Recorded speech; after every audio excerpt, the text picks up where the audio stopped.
আমাদের কাছে অনেক পেশেন্ট আসেন। তারা অনেকেই বলেন যে তাদের পেনিসটা আগে ঠিক যেমন ছিল এখন কিন্তু সেই পূর্ব অবস্থায় নেই। একটা সময় তার পেনিসটা ঠিক স্ট্রং ছিল, সেটি অনেক বড় ছিল, পেনিসের আকার ঠিক ছিল, একটা হেলদি পেনিস ছিল। কিন্তু হঠাৎ করেই সেই যে স্ট্রংনেস, সেই যে শক্ত হওয়া, সেই যে আগের মতো স্ট্রংনেস সেটি কিন্তু তিনি পাচ্ছেন না, এবং সে পেনিসটি আকারেও কিন্তু অনেকটা ছোট হয়ে গেছে। আজকে আপনাদের সঙ্গে কথা বলবো এই যে পেনিস বড় করার একটি মাত্র super combination, super power homeopathic medicine সম্পর্কে। দর্শক, এই ভিডিওটি খুব ইনফরমেশনাল, তাই এটিকে না টেনে শেষ পর্যন্ত দেখবেন, তাহলে আপনি আমার যে চিকিৎসা এবং ওষুধ সম্পর্কিত নানা তথ্য কিন্তু জানতে পারবেন। তো চলুন আসলে জেনে আসি এই যে পেনিস বড় করার হোমিওপ্যাথিক মেডিসিন সম্পর্কে। দর্শক, প্রথমেই আসলে জেনে নেব আমাদের এই যে পেনিস রয়েছে, পেনিসের আকার ছোট হয়ে যায় কেন। আমাদের কাছে অনেক পেশেন্ট আসেন, অনেক সময় বলেন যে পেনিস তার কিন্তু আকার অনেক বড় ছিল, কিন্তু সেটি এখন শুকিয়ে যাচ্ছে, সেটি নিস্তেজ হয়ে যাচ্ছে, তার আকার কমে যাচ্ছে। তিনি আগে যেমন স্ট্রংনেস পেতেন সেরকম স্ট্রংনেস কিন্তু এখন পাচ্ছেন না। তো দর্শক, এই যে স্ট্রংনেসের ব্যাপারটা থাকে বা এই যে পেনিস শক্ত হওয়ার যে বিষয়টি থাকে, সেটি যখন কম শক্ত হয়, যখন লিঙ্গ নরম হয়ে যায়, তখন কিন্তু সেটি আকারও আসলে কমে যায়। এছাড়া কিন্তু নানা রকম রোগের কারণের জন্য কিন্তু পেনিসের আকারও কমে যেয়ে থাকে।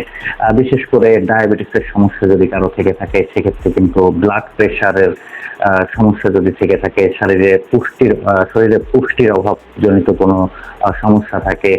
অনেক সময় দেখা যায় যে আমাদের যে রক্ত সঞ্চালন, পেনিসের ভেতর থেকে রক্তে চর্বি জমে যাওয়ার কারণে, পেনিসের ভেতরে চর্বি জমে যাওয়ার কারণে যে রক্ত সঞ্চালন বা রক্ত প্রবাহ, সেই রক্ত প্রবাহ যদি সঠিক ভাবে না থাকে, তাহলে কিন্তু এই যে পেনিস ছোট হয়ে যাওয়ার যে বিষয়টি রয়েছে সেটি কিন্তু হয়ে থাকে। আর এই যে পেনিসটি আকারে যখন ছোট হয়ে যায়, তখন কিন্তু সেটির স্ট্রংনেস কমে যায়, সেটি কিন্তু নরম হয়ে যায়, সেটির ভেতরে রক্ত সঞ্চালন ঠিকঠাক মতো হয় না। এই যে পেনিস বড় করার যে homeopathic combination, super power combination, এই যে হোমিওপ্যাথিক ওষুধটিকে আমি বলবো super power combination homeopathic medicine. কারণ এই যে সুপার পাওয়ার কম্বিনেশন হোমিওপ্যাথিক মেডিসিনটি রয়েছে, এই সুপার পাওয়ার কম্বিনেশন হোমিওপ্যাথিক মেডিসিনটিকে যদি আপনারা ব্যবহার করতে পারেন, তাহলে কিন্তু আস্তে আস্তে আপনাদের যে রক্তে চর্বি জমার প্রবণতা থাকবে, সেই চর্বি জমার প্রবণতা চলে যাবে। পেনিসের অনেক টিস্যু থাকে, যে টিস্যুগুলো কিন্তু স্থায়ীভাবে ক্ষতিগ্রস্ত হয়। তো এই যে টিস্যুগুলো ক্ষতিগ্রস্ত হয়, এই টিস্যুগুলোরও কিন্তু রিগ্রোথ হবে। আর যখন এই টিস্যুগুলো রিগ্রোথ হবে, তখন কিন্তু পেনিসটি ধীরে ধীরে আকারে বড় হবে, সেটি কিন্তু স্ট্রংনেস বাড়বে, সেটি শক্ত হবে, এবং দেখতে পারবেন ধীরে ধীরে কিন্তু সেই পেনিসটির পাশে যে পূর্বের আকার রয়েছে, পূর্বের আকৃতি রয়েছে, সেই জায়গাটাতে ফিরে আসবে। তো দর্শক, চলুন জেনে আসি এই যে হোমিওপ্যাথিক মেডিসিন রয়েছে, এই হোমিওপ্যাথিক মেডিসিন সম্পর্কে। প্রিয় দর্শক, এই যে হোমিওপ্যাথিক মেডিসিন রয়েছে, এই হোমিওপ্যাথিক মেডিসিনটিকে আপনাদেরকে তৈরি করতে গেলে আপনাদেরকে কিন্তু দুইটি হোমিওপ্যাথিক মেডিসিন নিতে হবে। এই দুইটি হোমিওপ্যাথিক মেডিসিনের মধ্যে প্রথম যে হোমিওপ্যাথিক মেডিসিনটি আপনাদেরকে নিতে হবে, সেটি হচ্ছে সাইডোনিয়া ভালগারিস। সাইডোনিয়া vulgaris mother tincture. এটিকে আপনি যে কোনো হোমিওপ্যাথিক ওষুধের দোকান থেকে সিল্ড প্যাকড 20 ml পরিমাণের যে রেকোয়েক কোম্পানি রয়েছে, সেই রেকোয়েক কোম্পানির মেডিসিনটিকে কিনে নেবেন। এবং এই যে সাইডোনিয়া ভালগারিস হোমিওপ্যাথিক মেডিসিনটি রয়েছে, এটি কিন্তু আমাদের শরীরের বিশেষ অঙ্গের রক্ত সঞ্চালন বাড়াতে সাহায্য করে। পাশাপাশি যে টিস্যু রিগ্রোথিং এর ব্যাপার রয়েছে, আমাদের দেখা যায় অনেক সময় টিস্যু স্থায়ী ক্ষতিগ্রস্ত হচ্ছে, টিস্যুর মারা যাচ্ছে, সেই টিস্যুর রিগ্রোথিং ফাংশনটাকে ঠিক করার জন্য কিন্তু চমৎকার কাজ করে। এবং পাশাপাশি অপর যে হোমিওপ্যাথিক মেডিসিনটিকে আপনাদেরকে নিতে হবে, সেটা হচ্ছে ginseng mother tincture. Ginseng mother tincture, এই যে জিনসিং মাদার টিনচার মেডিসিনটি রয়েছে, এটিও কিন্তু আপনাদেরকে 20 ml পরিমাণে ডক্টর রেকোয়েগের যে Germany original sealed packed medicine রয়েছে, সেই সিল্ড প্যাকড মেডিসিনটিকে কিন্তু আপনারা নেবেন।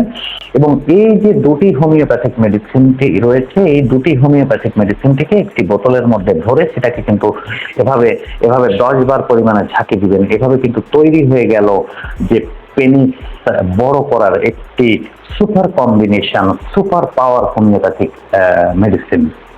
দর্শক, একটি বিষয় যদি আপনাদেরকে বলি যে জিনসিং হোমিওপ্যাথিক মেডিসিনটি রয়েছে, এটি কিন্তু আমাদের শরীরের ন্যাচারালি কাজ করে। অনেক সময় দেখা যায় যে বয়সের কারণে, অনেক সময় স্মোকিং এর কারণে, অ্যালকোহল পান করার কারণে, এছাড়া কিন্তু নানা ধরনের রোগের ক্ষেত্রে আমাদের নার্ভ দুর্বল হয়ে যায়, সেক্ষেত্রে ব্লাড ফ্লোয়িং লেভেলটা অনেক সময় কমে যায়।